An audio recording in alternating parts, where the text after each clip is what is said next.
चलो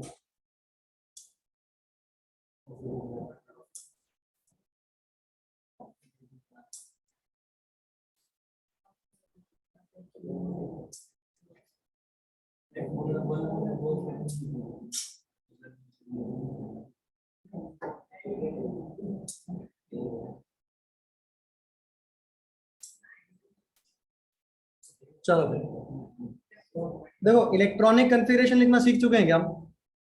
अब उसमें ना एक बढ़िया सा रूल होता है, उसकी थोड़ी सी बात करते हैं। एक होता है half filled and fully filled rule ना।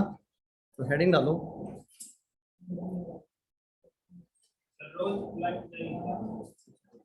मौसम खराब होता तो काट लेते हैं।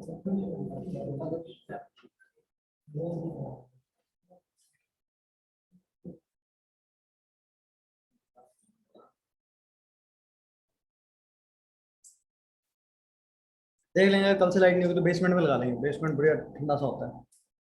बेसमेंट में भी स्क्रीन लगी है। तो अभी पासवर्ड नहीं पता, शाम को पासवर्ड पूछूंगा तो फिर वहां लगा लिया करेंगे।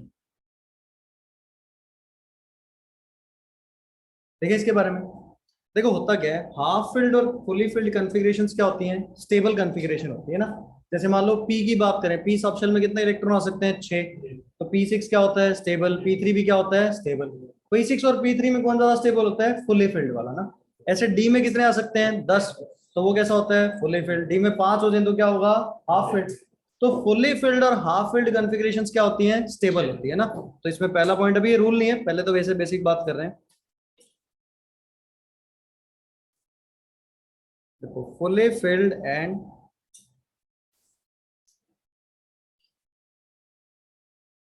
half filled electronic configurations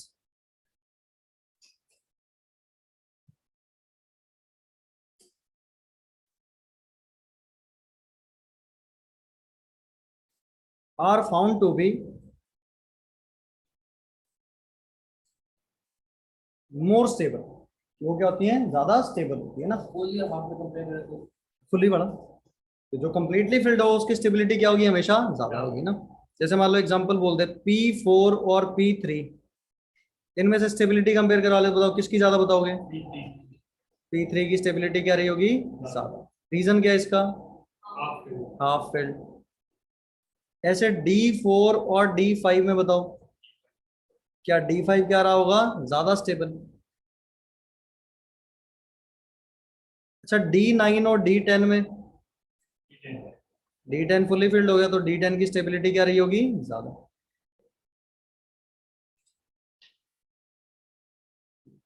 देखो बताने को तो मैं ऐसे ही बोल सकता है कि क्रोमियम और कॉपर की कॉन्फ़िगरेशन एक्सेप्शन होती है, पर वो एक्सेप्शन होता नहीं है, वो एक रूल होता है। कौन सा? Half filled and fully filled. ठीक है, सुनना रूल क्या होता है। कहता है जब भी किसी एटम की इलेक्ट्रॉनिक कॉन्फ़िगरेशन में एक इलेक्ट्रॉन की डेफिशिएंसी हो, फुल्ली फिल्ड होने में या हाफ फिल्ड होने में, क्या होना चाहिए? एक इलेक्ट्रॉन की क्या हो? डेफिशिएंसी। ठीक है, क्या होने में? या तो वो स्टेबल फुल्ली फिल्ड हो रहा हो या फिर क्या हो रहा हो? Half filled. तो वो क्या करता है, एक इलेक्ट्रॉन किसी हायर शेल से, जैसे n इक्वल टू 1 2 3 4 5, तो किसी ऊपर वाले से, जैसे मान लो 3 की बात करें, 3 में एक इलेक्ट्रॉन की कमी है, तो 4 से एक इलेक्ट्रॉन कहाँ पे आ जाएगा? 3 में। तो अगर एक इलेक्ट्रॉन आ गया तो एक की कमी थी, वो इलेक्ट्रॉन आ गया तो क्या हो जाएगा? Half filled. तो वो कॉन्फ़िगरेशन क्या हो जाएगी? स्टेबल। तो उस रूल का नाम क्या होता है? Half filled and fully filled rule ना। यानी कि स्टेबिलिटी अटेन करने के लिए एक इलेक्ट्रॉन कहाँ आता है? n इक्वल टू 4 से कहाँ पे आ जाता है? n इक्वल टू 3 पे। क्योंकि हायर से लोअर पे तो आ सकता है इजीली, पर अंदर वाले से बाहर वाले पे एनर्जी देनी पड़ती है, तब जाता है ना। तो हम करते क्या, 4 से कहाँ पे आ जाएगा इलेक्ट्रॉन? 3 पे आ जाएगा ना। तो एक बार स्टेटमेंट लिखो, फिर एग्जांपल लिखेंगे कॉन्फ़िगरेशन में ना। देखो व्हेन, ये नोट कर लिया सभी ने यहां तक? फिर आगे लिखो, when there is deficiency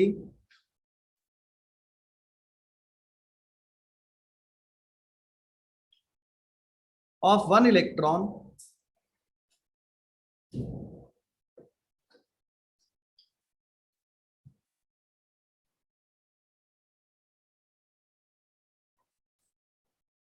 in complete filling and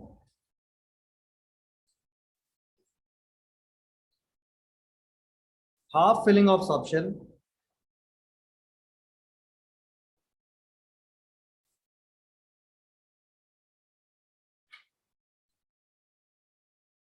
then to attain stability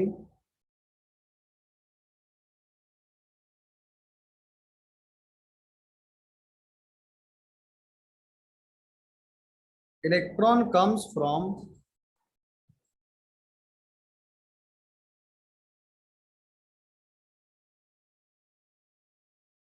nearest subshell of higher level लिख रहे हैं, हायर एनर्जी लेवल नहीं, मतलब एन की वैल्यू हायर ना, to D and F subshell of inner shell. तो अगर तुम कभी भी एनर्जी ऑर्डर देखोगे ना, 4s के बाद 3d भरा जाता है, तो यानी कि 3 भरने से पहले क्या भरा हुआ है, 4 भरा हुआ है, एन इज इक्वल टू 3 हो गया 3d में, उससे पहले क्या है 4s, मतलब क्या एन इज इक्वल टू 4। ऐसे मान लो f की बात करूं, 6s 4f, तो मतलब 4 उससे हायर प्रेजेंट है, 6 में इलेक्ट्रॉन प्रेजेंट है ना, तो वो हाफ फील्ड या फुली फील्ड कॉन्फ़िगरेशन होने के लिए क्या होता है, डी या एफ ऑर्बिटल में एक इलेक्ट्रॉन कहां से आया था, किसी पास वाले सबशेल से, पर वो हायर लेवल का होगा, मतलब उसकी एन की वैल्यू क्या रही होगी, ज्यादा। अब एग्जांपल से स्टेटमेंट ज्यादा क्लियर होगा, तो एक बार यहां तक नोट करो, फिर दो एग्जांपल लिखते हैं ना। एटॉमिक नंबर 30 तक तो इलेक्ट्रॉनिक कॉन्फ़िगरेशन में एक्सेप्शन ये दो ही आएंगे, और सभी रेगुलर चलती रहेगी ना। और जितने भी इलेक्ट्रॉनिक कॉन्फ़िगरेशन में ये चेंजेस आते हैं ना, वो सिर्फ डी ब्लॉक और एफ ब्लॉक में है। एस ब्लॉक के एलिमेंट और पी ब्लॉक एलिमेंट में कभी भी इलेक्ट्रॉनिक कॉन्फ़िगरेशन में एक्सेप्शन नहीं होता ना, जो रेगुलर होती है वही चलती है। सिर्फ कहां पे चेंजेस आते हैं, डी में और एफ में, तो उसके बारे में बात करते हैं। हाँ जी बताओ ना, वो तो सेम ही हो गया। अगर मान लो 6s होगा तो पी को भी सेम ही नंबर मिलता है, 6p, तो सेम ही होता है। डी और एफ को ही तो कम मिलता है उससे। हमेशा क्या होता था, जब एनर्जी ऑर्डर लिख रहे तो क्या बोलते थे, जो एस को नंबर देंगे वही पी को, डी को एक कम, एफ को एक और कम, तो मतलब लोअर वाला तो कौन सा रहा होगा, डी और एफ वाला, ये तो वही इलेक्ट्रॉन आता है ना। इस डेफिनेशन कोई खास रोल नहीं है ना। अब वो एक्सेप्शन होते नहीं, हम एक्सेप्शन बोल देते हैं कि ये क्रोमियम कॉपर के अभी एक्सेप्शनल कॉन्फ़िगरेशन, पर वो इस रूल को फॉलो करते हैं, इसलिए उनकी कॉन्फ़िगरेशन क्या होती है, चेंज होती है ना। ये नोट करो एक बार जल्दी से।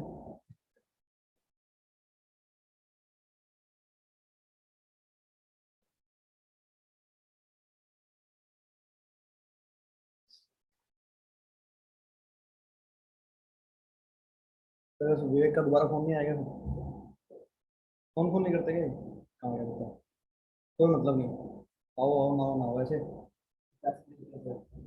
तो फीस दे आया पूरी,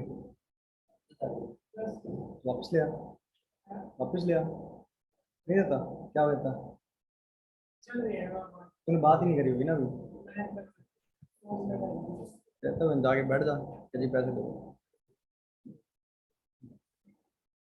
फिर डोल बज रहे थे अभी, कह देना था खर्चा कर क्या मेरे दे दो पहले वापसी।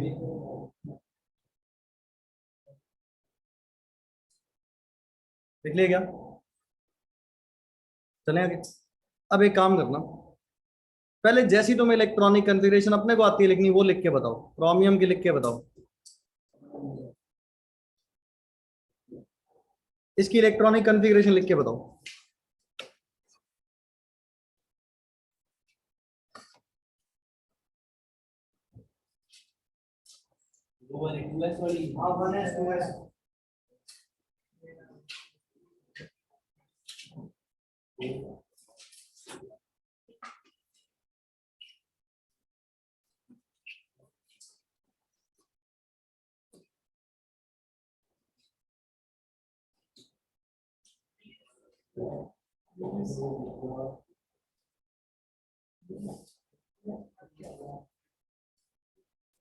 अभी जैसी हमें लिखनी आती है वो लिखनी है, कोई एक्सेप्शन नहीं, मतलब अपने हिसाब से। एस में कितने इलेक्ट्रॉन आ सकते हैं, पी में 6, डी में 10,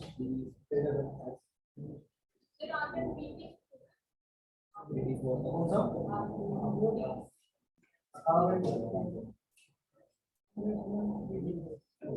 आर्गन तक 18 लिख दो, फिर 4s और 3d लिख दो।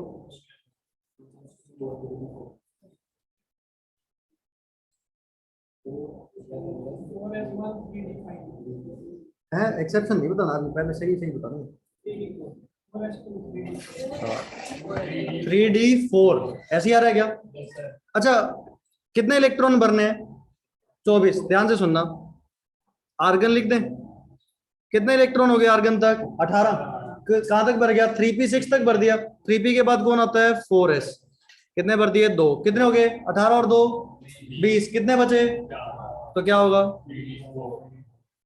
बताओ एक बार, यहां तक बात सही है? अच्छा, ये होती है हमारी सोच। केमिस्ट्री में, इनऑर्गेनिक में आगे चलेंगे सोच और सच्चाई अलग अलग चलेगी। जो हम सोचते हैं और जो सच्चाई होती है, दोनों क्या होंगे? अलग, है ना? तो पहले ये भी लिखना जरूरी है कि हम सोच क्या रहे थे, क्या सोच अपनी यही थी। अब देखो, क्या पिछला रूल पढ़ते हैं, when there is deficiency of one electron in half filled and fully filled. D में 4 है, अगर डी में 5 हो जाती तो क्या होता? Half field. Half field stable होती है कन्फिग्रेशन, क्या एक की कमी है? क्या है? एक की कमी। कहता वो एक इलेक्ट्रॉन कहां से आता है? Nearest subshell of higher level. क्या 3D का नियरेस्ट सबशेल कौन सा है? 4s। क्या वो हायर लेवल का ही तो है भाई? 3D, डी वाला तो कौन सा है? n इज इक्वल टू 3, और 4s में क्या n इज इक्वल टू 4। क्या हायर लेवल से एक इलेक्ट्रॉन उठ के कहां पे आ जाएगा? डी में। तो इसकी एक्चुअल कॉन्फ़िगरेशन क्या होती है? आर्गन 4s1 और 3d5। क्या हाफ फील्ड कॉन्फ़िगरेशन होगी क्या? हाँ। तो अब एक्चुअल कॉन्फ़िगरेशन कौन सी होगी? स्कोर केमिस्ट्री में जब भी कोई नई चीज आएगी उसको क्या लिखेंगे? सच्चाई। 3d4, d4 क्या होता है? हाफ फील्ड तो नहीं है। d5 होता तो क्या हो जाता? Half field. तो अभी रूल क्या कहता है, अगर जब भी हाफ फील्ड या फुली फील्ड होने में एक इलेक्ट्रॉन की कमी हो तो एक इलेक्ट्रॉन कहां से आ जाएगा? पास वाले सबशेल से। पास वाला कौन सा है इसका?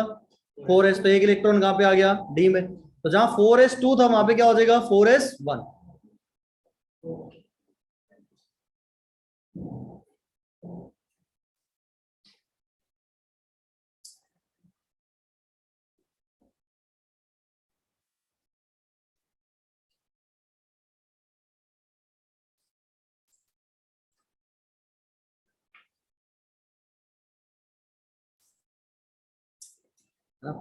ऐसे अब ये लिखने के बाद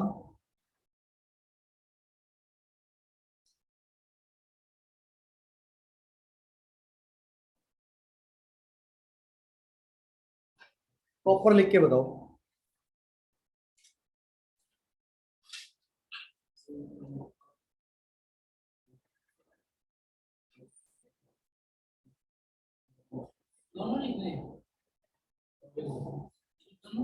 अब पहले तो जो तुम्हें लग रहा है वो लिखो, अपना ऑर्डर ना।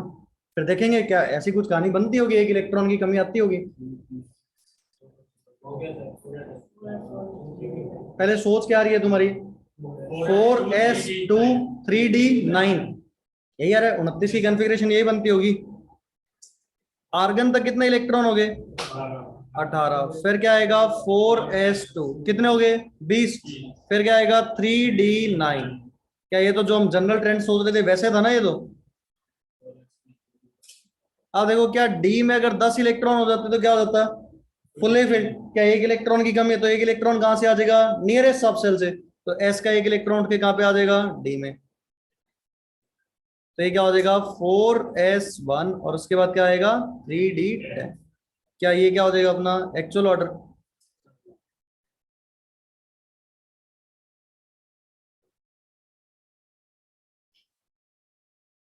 चेक करो, सही है क्या? तो इसको बोलते हैं half filled and fully filled rule ना।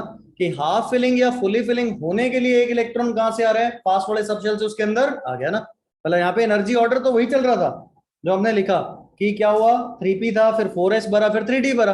हुआ तो ये बस s का एक इलेक्ट्रॉन उठ के कहां पे आ गया? d में। सिर्फ किस लिए हो रहा है वो काम?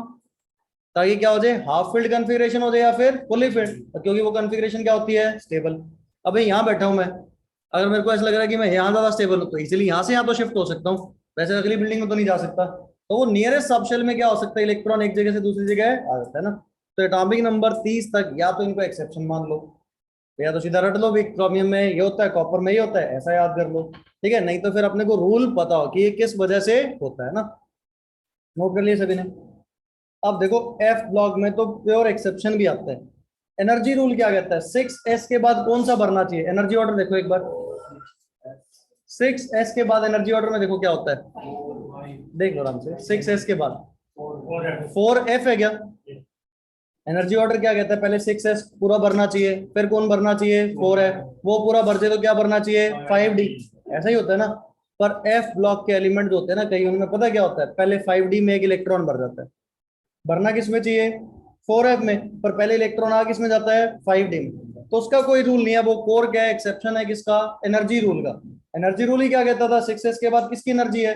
4f की, भरना तो 4f चाहिए, पर पहले कौन भर जाता है उसमें, 5d, है ना। एक्सेप्शन नाम की एक चीज होती है, ठीक है, क्योंकि वो एक्चुअल में उसकी जो प्रॉपर्टीज होती है ना, दो एलिमेंट्स हम लिखेंगे, वो डी ब्लॉक के साथ रिजेंबल करती है। उसकी सारी प्रॉपर्टीज किसके साथ मैच करती है, डी ब्लॉक के साथ। तो अगर डी के साथ मैच करती है, मैंने इलेक्ट्रॉन एफ में भर दिया, तो कौन से ब्लॉक का एलिमेंट हो गया, एफ का, तो ये तो गड़बड़ होगी ना, तो इसलिए वो एक एफ में ना भर के कहां भर देता है, डी में। ठीक है, तो उसको बोलते हैं एक्सेप्शन ऑफ एनर्जी रूल, या फिर क्या बोलते हैं, एन प्लस एल रूल। तो लिखो, हेडिंग डालो, ये नोट कर लिए दोनों सभी ने, जल्दी नोट करेंगे। तो लिखो exception of N plus L rule, क्या होगा,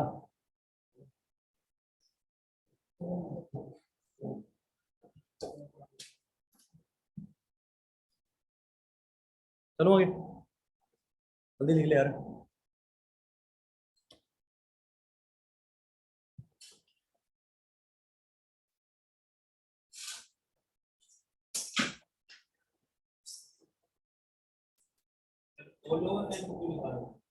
रैंक कभी नहीं आएगी, रैंक 2 अटेम्प्ट के बाद है। अभी एक और अटेम्प्ट है ना, 21-22 तारीख से 2 अटेम्प्ट मिलते हैं जेईई मेन के ना, 2 बार ही पेपर दे सकते हैं। उन दोनों में से जो आपका बेस्ट स्कोर होगा वो कंसिडर होगा। जैसे मान लो इस बार आई मेरी 94, अगली बार मेरी 84 आ गई, तो मेरी कंसिडर कौन सी की जाएगी, 94 वाले परसेंटेज। अब इस 94 परसेंटाइल के हिसाब से रैंक निकाली जाएगी ना। रैंक कैसे निकाली जाएगी, मान लो 10 लाख बच्चों ने पेपर दिया, दूसरा ना दे दो, ना दो तो वही कंसिडर हो जाएगी। तो वो क्यों ना दे, दो अगला, क्या तो उसे अच्छी आ जाए। इसमें 2 बार, 2 साल तक जेई मेन, 3 साल दे सकते हैं जेई मेन ना, जेई एडवांस 2 बार। तो 10 लाख बच्चों ने पेपर दिया, तो 94 परसेंटेज का मतलब क्या है, 94% बच्चे मेरे से, तो मतलब 9,40,000 के हैं पीछे, तो मेरी रैंक कितनी होगी, 60,000। ठीक है, वो तो एक अंदाजा वैसे बोल दिया 10 लाख ना, जैसे इस बार 7 लाख बच्चों ने पेपर दिया था, तो कितने बच्चे होंगे उस पर डिपेंड करेगा ना। सेम टाई ब्रेकर नहीं होता। मान लो दो बच्चों की सेम परसेंटेज आ गई, 94.12, 94.12, वैसे तो 6 डेसिमल प्लेस होते हैं। मान लो 6 के 6 डेसिमल प्लेस भी मैच कर गए, बिल्कुल दोनों के एग्जैक्ट, ये ए स्टूडेंट है, ये बी स्टूडेंट है, फिर इनके सब्जेक्ट वाइज मार्क कंपेयर किए जाएंगे ना। सबसे पहले कंपेयर करते हैं मैथ्स के नंबर, सबसे पहले किसकी कंपेयर करते हैं, मैथ्स। ठीक है, जिसके मैथ में ज्यादा उसकी रैंक ऊपर कर देंगे, मान लो दोनों के मैथ में भी सेम आ गए, फिर करते हैं फिजिक्स कंपेयर, फिर फिजिक्स सेम हो गया, तो फिर भाई ला लो, फिर अगला केमिस्ट्री, यहाँ भी सेम हो गए, फिर करते हैं डेट ऑफ बर्थ। ठीक है, फिर एप्लीकेशन नंबर, जिसने पहले भरा। और ये खास बात, जिसकी डेट ऑफ बर्थ ज्यादा होती है ना, मतलब जिसकी एज ज्यादा है, उसकी रैंक ज्यादा दी जाती है, मतलब ऊपर दी जाती है। नहीं वो बेसिकली तो मान लो कहीं ऐसा होगी, तुम दोनों, तेरा पहला अटेम्प्ट है, इसका दूसरा अटेम्प्ट है, तो इसकी एज ज्यादा रही होगी, तो इसका यार दूसरा अटेम्प्ट है, इसको तो निकाल के आता, तू तो अगले बारी भी कर लेगा, तो ऐसे कर सकते हैं। भाई वो कोई तो क्राइटेरिया बनाना पड़ेगा ना। ठीक है, या फिर वो रैंडम पर्ची निकाल लो, और क्या इलाज है, कि किसकी ज्यादा मान लो, सेम तो नहीं दे सकते ना rank.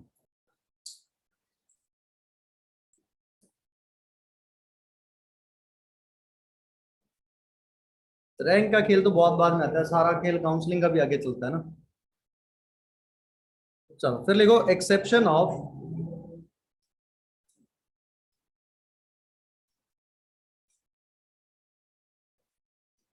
N plus L rule,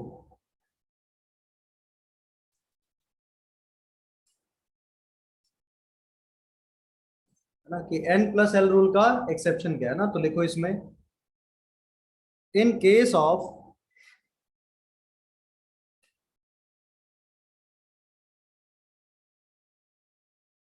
electronic configuration of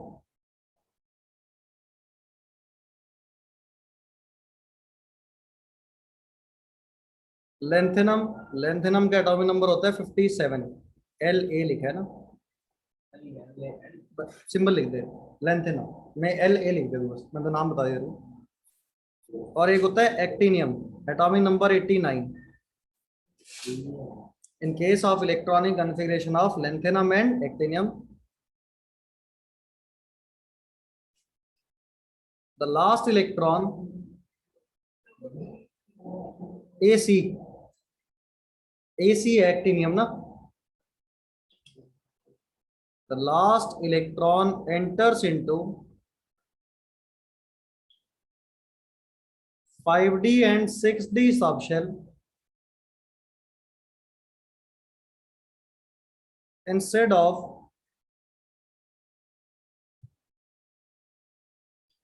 entering 4f and 5f subshell.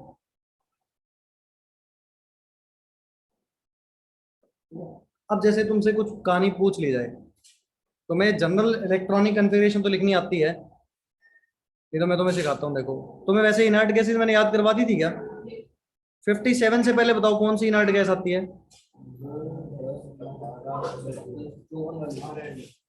आराम से देखो, जिनोन आता है 54, जिनोन आता है, जिनोन कौन सा होता है? 54। ये क्लियर है बात? अच्छा, जिनोन की आउटर मोस्ट कॉन्फ़िगरेशन क्या होती है? 5p6 होती है क्या? चेक करो, जिनोन की आउटर मोस्ट कॉन्फ़िगरेशन क्या होती है? 5p6। एनर्जी ऑर्डर निकालो एक बार। 5p के बाद अगला चेक करो कौन सा आता है एनर्जी ऑर्डर में? 5p के बाद 6s आता है क्या? देख लो आराम से, 5p के बाद कौन आता है? 6s। तो यहां तक भर दिया हमने, तो इसका 2 इलेक्ट्रॉन भर दिए किसमें? 6s2 में। 54 + 2 कितने इलेक्ट्रॉन हो गए? 56। क्या एक बचा? अब 6s के बाद आना तो क्या चाहिए था? 4f, पर यहाँ पे भर किस में जाता है? क्या स्टेटमेंट भी वो कह रहा है कि 5d और 6d में इलेक्ट्रॉन भरना शुरू होता है? भरना किस में चाहिए था? एक में 4f में और एक में 5f में। क्या वो 4f छोड़ के किस में आ गया? 5d में। क्या एक्सेप्शन हो गया? एनर्जी रूल तो क्या कहते हैं? इंक्रीजिंग एनर्जी ऑर्डर में भरना चाहिए था। 6s के बाद 4f आना चाहिए था, फिर 5d आना चाहिए था, पर पहले कौन भर गया यहाँ पे? 5d। ऐसे अगर मैं लिखूं कॉन्फ़िगरेशन एक्टिनियम की AC, एटॉमिक नंबर कितना है? 89। सुनते चलो एक बार ध्यान से। इससे पहले इनर्ट गैस कौन सी आती है? रेडॉन आती है क्या? रेडॉन चेक करो, एटॉमिक नंबर 86 होता है। क्या होता है? 86। कॉन्फ़िगरेशन कहां तक पहुंच गई? 6p6 तक। इसके बाद कौन सा आएगा? 7s। तो 7s में 2 भर दिए, कितने हो गए? 86 और 2 कितना हो गया? 88। एक की कमी बची। 7s के बाद आना चाहिए था 5f, पर भर किस में जाएगा? 6d में। 89 पूरे हो गए। तो ये एक्सेप्शन है किसके? n+l रूल के ना, कि भरना चाहिए था 4f और 5f, पर भर कौन सा गया? 5d और 6d। लिख लो इसको। कौन सा? नहीं, भर दो। प्रॉपर्टीज हमेशा लास्ट इलेक्ट्रॉन जिस सबशेल में एंटर करता है ना, उसके हिसाब से ब्लॉक डिसाइड होता है ना। तो ये दोनों डी ब्लॉक के साथ मैच करते हैं प्रॉपर्टीज इनकी, तो इनको एफ ब्लॉक में रख ही नहीं सकते। कहाँ रखना पड़ेगा? डी में। कौन? एक्टिनियम। होते ही ये पीरियड टेबल कॉन्फ़िगरेशन लाइक इसलिए गई थी, जिनकी इलेक्ट्रॉनिक कॉन्फ़िगरेशन सेम होती है उनकी प्रॉपर्टी सिमिलर होती है। जैसे सभी देखो इसमें ग्रुप 18 वाले p6 थे क्या सभी? क्या सभी की आउटर मोस्ट इलेक्ट्रॉनिक कॉन्फ़िगरेशन क्या थी? सिमिलर। इसलिए प्रॉपर्टीज क्या है? सिमिलर है। वैलेंसी जो बोलते थे, वैलेंसी सिमिलर तो प्रॉपर्टीज सिमिलर। लेंथ है ना? क्या हो गया? कौन क्या करता है? अभी तो बताया प्रॉपर्टीज एफ के साथ नहीं मैच करती, किसके साथ मैच करती है? डी के साथ। तो यानी कि वो एनर्जी ऑर्डर में कुछ चीजें गलत होगी, तो फिर ये लिख दिया। टाइम के साथ साथ तो ये हुंड्स रूल भी फेल हो जाएगा। 12वीं क्लास में ये भी चिपका देंगे, अलग कर देंगे कुछ। मतलब वो डी के जो सारे 5 सबशेल हम एक साथ भर देते हैं। डी जनरेट बोलते थे क्या? ऐसा पढ़ा था? D generate atomic orbital, D subshell की डी जनरेशन कितनी? 5। 12वीं क्लास में उसको भी स्प्लिट कर देंगे, कह देंगे ये भी स्प्लिट हो गया। क्योंकि डी जनरेट एटॉमिक ऑर्बिटल की डेफिनेशन देखोगे ना, सबसे पहली लाइन लिखी थी, in absence of electric field and. अगर वो अप्लाई हो जाए तो सारी कहानी गड़बड़ हो जाएगी। सारी कहानी क्या होगी? गड़बड़, है ना? तो फिर वो चीजें चेंज भी होंगी। तो इलेक्ट्रिक फील्ड मैग्नेटिक फील्ड के एब्सेंस में जब तक पढ़ा तब तक सब कुछ सही था। जैसे कुछ थोड़े बहुत चेंजेस होंगे तो चीजें क्या होंगी? चेंज होंगी। अब चलते हैं वापस वेव इक्वेशन। देखो मेडिकल वालों के लिए सबसे लास्ट में जो कंक्लूजन बनाया जाएगा ना, ग्राफ कैसे बनते हैं, 1s का, 2s का, 2p का, दो ग्राफ बना हुआ वो याद रखने। उससे पहले की कहानी है नॉन मेडिकल वालों के लिए। ठीक है, बड़ी मजेदार कहानी है कि हम वेव इक्वेशन को सॉल्व कैसे करें, है ना? जनरल सॉल्यूशन देखो, हर डिफरेंशियल जैसे मैं एक दिन पहले बोला था, इंटीग्रेट करके सॉल्व कर सकते हैं। बताया था कभी ऐसा क्या? कभी नहीं बात हुई अपनी ऐसी। जैसे मैं तुमसे थोड़ी सी बात पूछूं, मान लो कभी ऐसा लिखा हो dy/dx is equal to x। Variable separate कर सकते हैं, dy इधर छोड़ दो, x इंटू डी एक्स। दोनों तरफ क्या कर दें, dy का इंटीग्रेशन बाय x का integration, X square by 2 plus constant, क्या सॉल्व होगी इक्वेशन। dy बाय dx क्या सिंगल डिग्री की डिफरेंशियल इक्वेशन थी, ऐसे D square Y by D X पर उसके भी तरीके होते हैं, पर अपने मैथ्स में यहाँ तक ही आते हैं ना, डबल डिफरेंशियल सॉल्व करनी आती नहीं। और ये तो देखो सिर्फ y और x था, वहां पे तो क्या था, x y z तीन डायरेक्शन में है क्या, है ना, तो उसको हम डायरेक्ट उसका सॉल्यूशन लिखेंगे। और बड़ा बेसिक था, जो मैंने पॉलिनोमियल की कहानी सिखाई थी ना तुम्हें, वो अब यहाँ यूज होगी, इसीलिए लिखवाई थी वो ना। चलो इसके बाद लिखो सॉल्यूशन ऑफ वेव इक्वेशन, तूने लिखना भी है, लिखना शुरू कर दे, लिखने का सॉल्यूशन ऑफ स्क्रॉडिंगर वेव इक्वेशन। सिर्फ मेडिकल वाले ना लिखना, ऐसे देख देख के परेशान भी हो गए, सुनते रहना कहानी, है ना, देखोगे बाद में कॉपी का ये क्या हो गया। नहीं क्यों आएगा, ये जे एडवांस से पहले आएगा भाई ना, मेन में आएगा।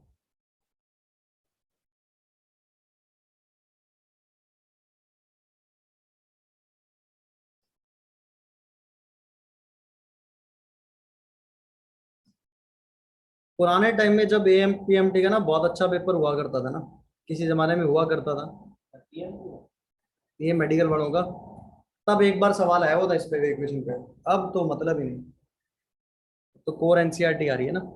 चलो अब एक बार सुनना, थोड़ी सी टिपिकल बातें हैं, बहुत सारे मैथमेटिकल ऑपरेटर्स यहाँ पे यूज होते हैं ना, वो डायरेक्टली कुछ बातें बताऊंगा, वो ध्यान रखनी है। सुनो इधर, लिखना छोड़ दो, सुनते जाओ पहले। ऐसी इक्वेशन लिखी थी, D square psi by D X square, D square psi by D Y square plus D square psi by D Z square plus 8 pi square M divided by H square into E minus U into psi is equal to 0। ऐसी क्या थी, एक wave equation थी ना। अब होता क्या है, अब पूरे डबल डिफरेंशियल को सॉल्व करने के लिए जो जो बीटेक करेगा ना, उसके आएगा बीटेक में मैथ्स में, नॉन मेडिकल वालों के ना, D square upon D Y square. ये डबल डिफरेंशियल को सॉल्व करने के लिए एक बोला जाता है, it is called as Laplace operator, ऐसा लिखा जाता है, ऐसे उल्टा डेल्टा और ऊपर क्या लिखते हैं, स्क्वायर सिंबल होता है, इसको बोला जाता है, इट इज कॉल्ड एज, इसका नाम होता है लाप्लास ऑपरेटर।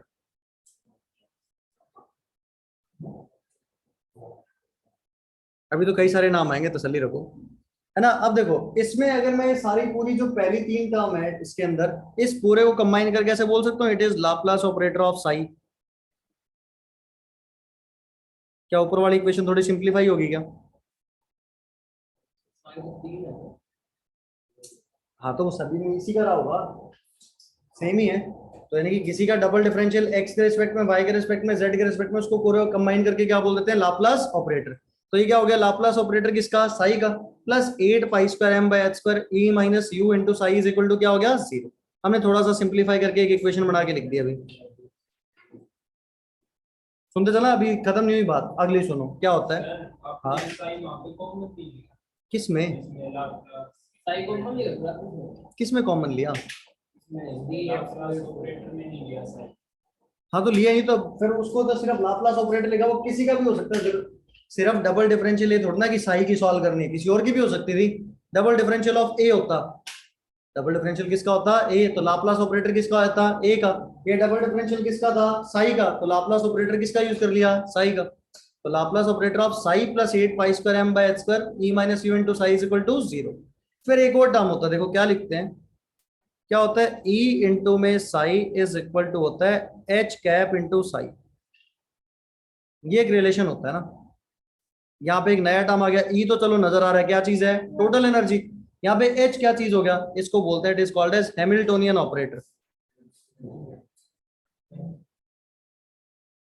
क्या कह रहा है, और क्वेश्चन पता क्या आता है, find value of Hamiltonian operator. Question क्या आता है, find value of Hamiltonian operator, कैसे निकाला जाए उसकी बात कर लेते हैं, बड़ा सिंपल है निकालना। देखो ये पहली इक्वेशन ली थी ना, इसको लिखते हैं फ्रॉम फर्स्ट, दोबारा लिखें इक्वेशन को, ओपन करके लिख देते हैं, plus 8 pi square M E into में psi divided by H square, सही है क्या, minus 8 pi square M U into psi divided by H square is equal to 0। अच्छा, ई इंटू साई वाला टर्म उधर ले लेते हैं, ये दोनों उधर ले जाते हैं। 8 pi square M E into psi by H square is equal to 8 pi square M U into psi by H square minus Laplace operator of psi. Check करो यहां तक सही है, ये पूरा लिख दिया। अब यहां से क्या करो, ई साई लिख दो, ये सारा टर्म इधर ले लो, डिवाइड कर दो। तो ई इंटू साई क्या बचेगा, इस तरफ तो क्या बचेगा, u मल्टीप्लाइड बाय साई। यहाँ क्या बचेगा, minus of Laplace operator of Sai into में, ये डिवाइड करोगे तो एच स्क्वायर ऊपर चला जाएगा, नीचे क्या बचेगा, कहाँ कट गया, उधर तो सही है ये। मैंने मतलब 8 पाई स्क्वायर बाय एम पूरा इधर डिवाइड में ले गया, तो इधर तो कैंसिल आउट हो गया पहले टर्म में, दूसरे वाले में डिवाइड करो, एक्स स्क्वायर कहाँ चला जाएगा ऊपर, नीचे क्या बच जाएगा 8 पाई स्क्वायर एम। अब यहां से कॉमन ले लो Sai,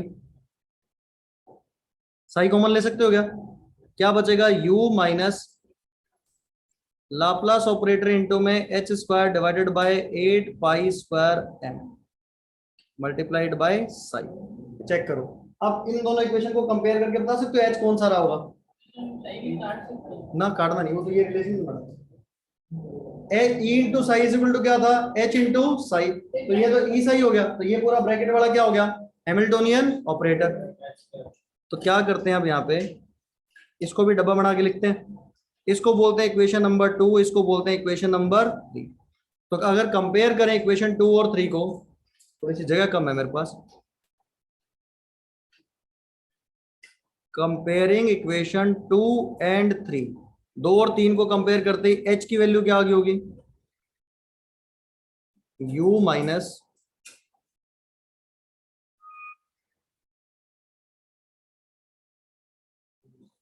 Laplace operator into H square divided bye, देखना विजिबल है क्या, 8 पाई स्क्वायर एम दिख रहा है क्या, अगले भी जाना पड़ेगा, चलो चलो अगले भी लिख देंगे, कौन से वो दिक्कत है भाई। ऑन कंपेयरिंग इक्वेशन 2 एंड 3, 2 और 3 कंपेयर करते क्या आता है यहाँ पे, जो अपना हैमिल्टोनियन ऑपरेटर है वो क्या आ रहा है, Laplace U sorry potential energy minus Laplace operator into में H square divided by 8 pi square M. ये 1 साल का है वो क्वेश्चन है, पुराने टाइम में मेडिकल में, अब जिंदगी में नहीं आएगा। हाँ, ये चेंज नहीं होगी ना, ठीक है। ये क्वेश्चन पूछा जा सकता है, किसी साल पूछ लेगा जे एडवांस में। जे एडवांस में जब क्वेश्चन देगा ना, वो खास बात है, वो ये नहीं कहता तुम्हें ये याद होना चाहिए, वो ऊपर ये इक्वेशन देगा, सबसे पहले जो मैंने वेव इक्वेशन लिखी है वो भी नहीं रटवाएगा तुमसे, कॉम्प्रिहेंशन टाइप आएगा, ऊपर पहले इक्वेशन देगा, वेव इक्वेशन, फिर बोलेगा E into psi is equal to H into क्या होता है साई, फिर बताएगा ये लाप्लास ऑपरेटर होता है, फिर कहेगा find value of Hamiltonian operator. मतलब वो क्या क्या चीजें देगा तुम्हें, ये बताएगा, फिर ये लिखा दिखेगा, फिर ये लिखा मिलेगा, और फिर क्या सॉल्व कराएगा, एच की वैल्यू। तो अगर ये तीनों चीजें दे दे फिर तो सॉल्व कर ही सकते हैं, भाई परेशानी क्या हो रही थी हमें ये रटने में, तो ये याद ही नहीं है हमारे। पर अगर ये तीनों चीजें पेपर में दे दे कि ये होती है तुम्हारी स्क्रॉडिंगर वेव इक्वेशन, इसको बोलते हैं लाप्लास ऑपरेटर, और ये होता है हैमिल्टोनियन ऑपरेटर, कहेगा find value of Hamiltonian operator, फिर तो निकाल सकते हैं। लिखो इसको, कुछ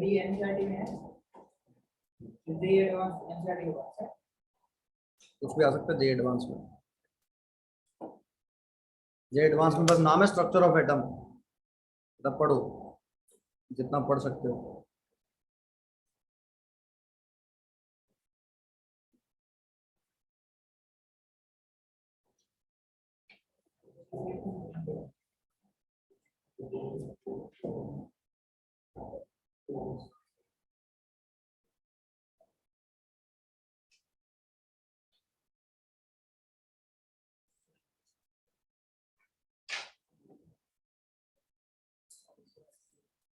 लिखो, अच्छी बातें करेंगे आज खूब सारी, तो मैं ग्राफ बनाने सिखाऊंगा आज।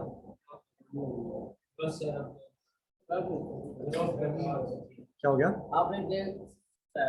हाँ तो अभी वेव इक्वेशन का सॉल्यूशन करा कहाँ है ना, ये तो शुरू है तो जल्दबाजी बहुत कर रहा है।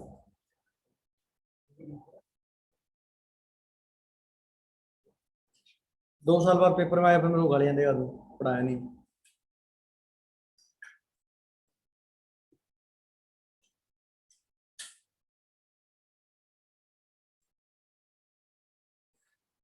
ओ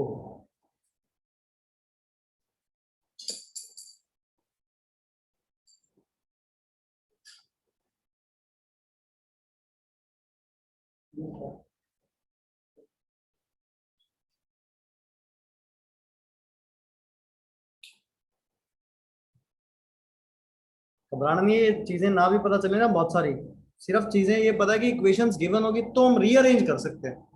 तो अगर ये तीनों चीजें गिवन होती फिर तो हमने रीअरेंजमेंट ही खेला है, ब्रैकेट ओपन करा, एक तरफ रीअरेंज कर लिया और ई इंटू साई को एच साई बना लिया, तो आंसर आ गया।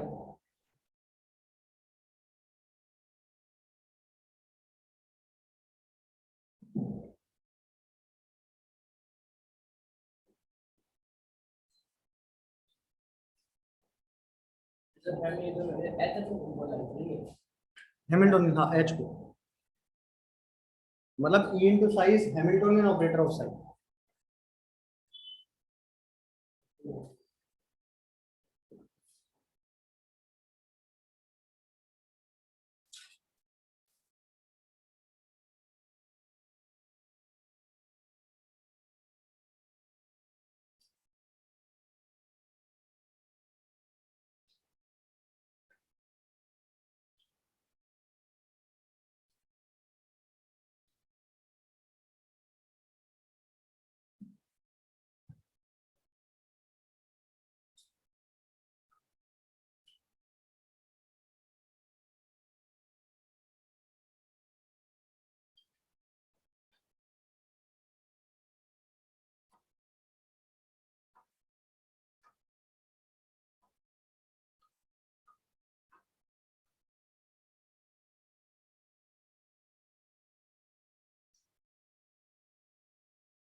टेस्ट में देख लो किसी क्वेश्चन में किसी को डाउट था क्या? 25 मार्क क्वेश्चन और सारे हो गए।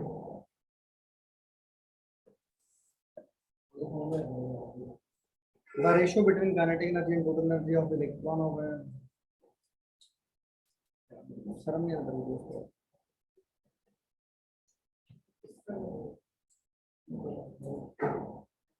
अभी जब मैं लिखूंगा ना इसको तो कहेगा ये तो बस मेरे में कमी थी। अभी बताता हूँ क्या सवाल। तुमने बहुत घटिया सवाल पूछा। अरे ये ऐसा लिखवाया था, total energy is minus of kinetic energy. अब कह रहा है what is the ratio of kinetic energy by total energy, तो काइनेटिक बाय टोटल ये 1, ये इधर -1, काइनेटिक बाय टोटल ये पूछ रहा था ये। शर्म नहीं आई तेरे को पूछते थे। सीधा लिखा कह रहा था रेशियो, ध्यान से सुनना क्वेश्चन, कह रहा है ratio between kinetic energy and total energy of electron. ऐसे तो फिर खेल लगा रहता, फिर वो बी की वैल्यू डाल देता, फिर तो तेरा कोई रेशियो बनता ही ना। इसमें क्या तुक्का लेना था, सीधा सवाल था ये लिखवाया हुआ होगा, total energy is minus of kinetic energy. एक पहला सवाल सभी बच्चे गलत कर रहे हैं, क्या चक्कर है? Energy of second Bohr orbit of hydrogen atom is ना energy of fourth Bohr orbit. अच्छा सभी ने पता क्या करा होगा, मैं अब तुम्हें बताता हूँ खेल। तुमने करा इसमें जेड स्क्वायर से सीधा मल्टीप्लाई, पर ये सेकंड की एनर्जी है, ये क्या थी? सेकंड की एनर्जी थी, तो निकालने किसकी थी? फोर्थ की। तो सेकंड के लिए पहले इसको क्या कर लो, फर्स्ट की निकालने के लिए 4 से डिवाइड कर लो, फिर 16 से मल्टीप्लाई कर दो।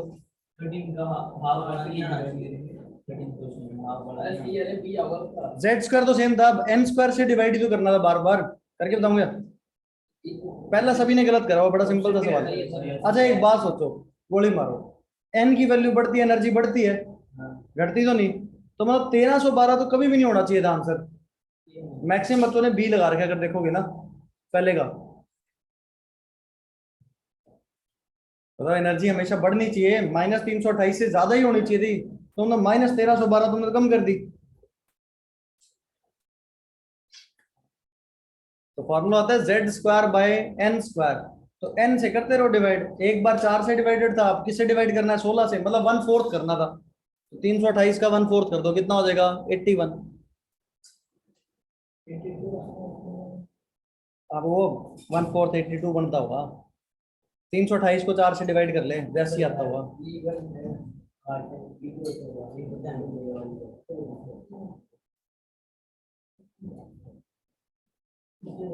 कौन सा?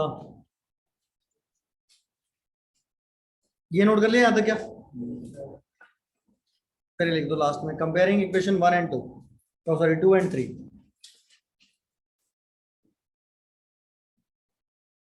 तो रिकॉर्डिंग देखिए भाई, अगली रिकॉर्डिंग भेजी थी मैंने कल तेरे पास। कल नहीं भेजा कुछ भी तेरे पास? रह कैसे जाता है यार, मैं समझ नहीं आता। किस किस बात भेजी है?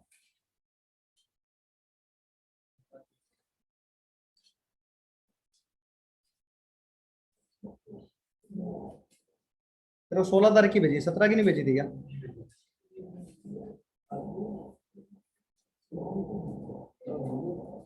तेरे को 16 तारीख तक की भेजी थी ना, 16 की। 17 की तेरे को भी नहीं भेजी।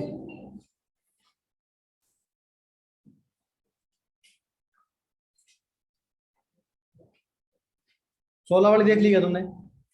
16 वाली देख ली तुमने? फिर कब देखेगा? अगले साल। नोट्स तो पहले सुनना जरूरी है, पहले पहले चीज पता तो चले क्या है, फिर ही तो नोट्स तो 2 मिनट में पढ़ देंगे भाई। वो 7-8 स्लाइड लिखने में कितनी देर लगती है? 15 मिनट, 20 मिनट। वो तो जल्दी जल्दी लिखी जाएगी।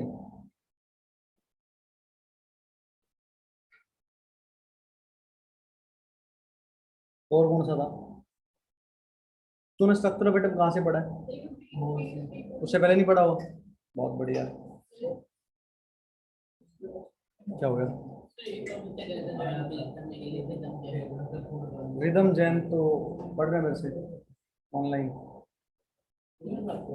रिदम जैन फिर से वाला।